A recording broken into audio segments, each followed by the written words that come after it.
Yeah, Price Sanders here. Doing some full-time RVing. And one thing I gotta say about an RV, one thing you better make friends with is plastic. Make friends with that plastic. I'm gonna tell you why. The elements, the weather, is not a joke. Not by the slightest bit. Oh yeah, and I'll tell you about this AC unit right here. You know, another thing you have to worry about with an RV is your electricity and your power grid, basically, because there was times when I would use my microwave, and somebody in the house would use their microwave, and it would pretty much turn off all of the power. And then somebody would have to go flip the breaker box and things of that nature. But what I am going to say, now is the best time to have an RV with everything going up. I heard people's rent is going up $100. So if you're already paying 4 is 5 with some tax, and this is the state of Illinois where taxes is about as high as the sky. Taxes is very high in the state of Illinois. Me, luckily, someone in my family purchased one of these. I had a couple of people come through, and those people that came through, what I had them do was, this is my modem box through Comcast. I'm through Xfinity Comcast. What they did was drill a hole in the wall, and it was a couple of family members, so they kind of did it for free. Because if you call the Comcast people out to do maintenance, well, not maintenance, but to hook you up, of course you're gonna have to pay. It's my movie collection. I do a lot of gaming, so let me doing a lot of gaming. This is my Xbox One.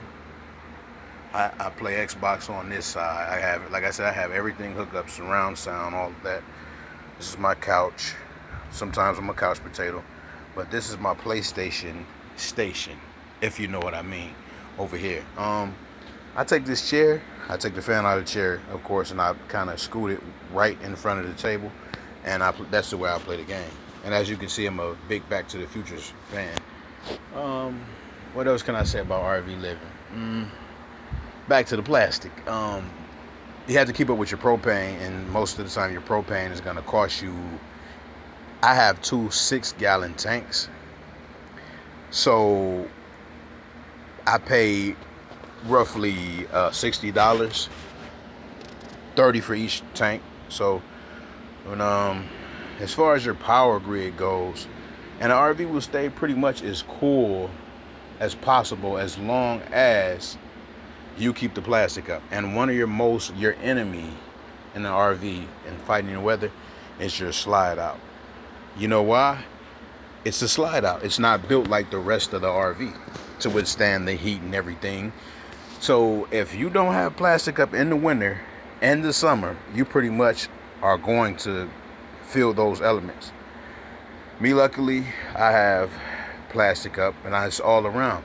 Oh yeah, and RVs get pretty cold, like through the floor. Now I have my carpet here, but under this carpet you can't see. It's plastic under this carpet as well, so my air pretty much stays where I need it to stay. Like if I need to enjoy a nice cool day, well actually a hot day, and I want to cool down, this is pretty much what I use, is my plastic. Now I had this part exposed for the winter time, because when the winter time comes, you have to excuse the floor.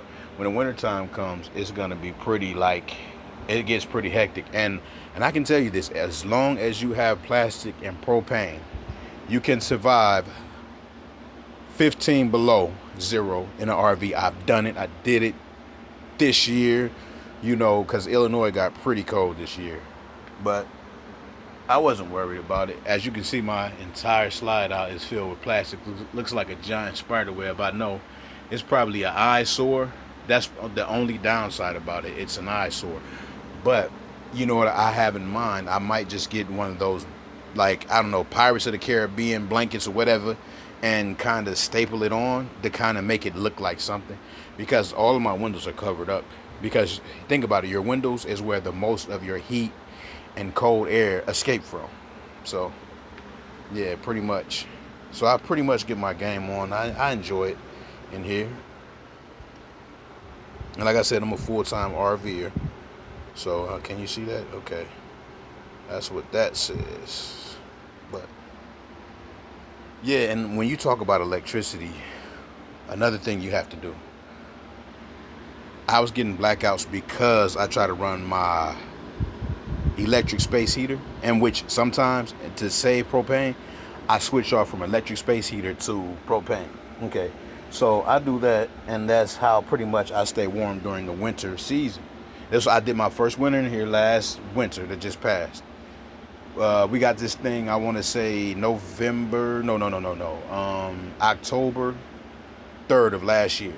Um, and I gotta say, I really enjoy staying in here. At first, I didn't know how to do the propane. I was scared to touch those tanks. Of course, I've never really did this before. But once I learned how to move the propane and how to go get it, where to go get it from, oh, it was pretty much. I became a natural after that. But pretty much, like I said, you need your plastic, and you also need to, if you're gonna run. And this is what I want to say because a lot of people don't know this when you RVing. See, if you have something like, okay, you're gonna have regular hookups. You probably 9 times out of 10 won't have the right hookups. And I'm gonna tell you what I did.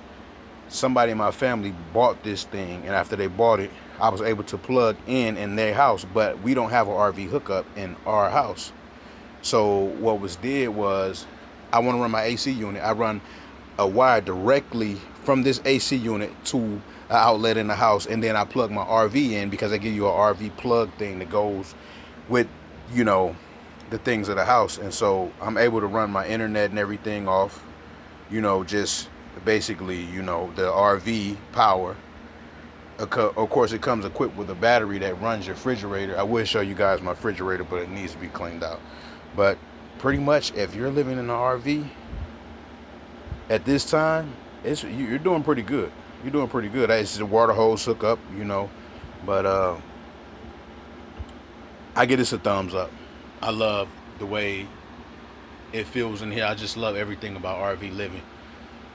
Um, Price Sanders, leave me some, maybe like and subscribe, and leave me some comments in the comment section.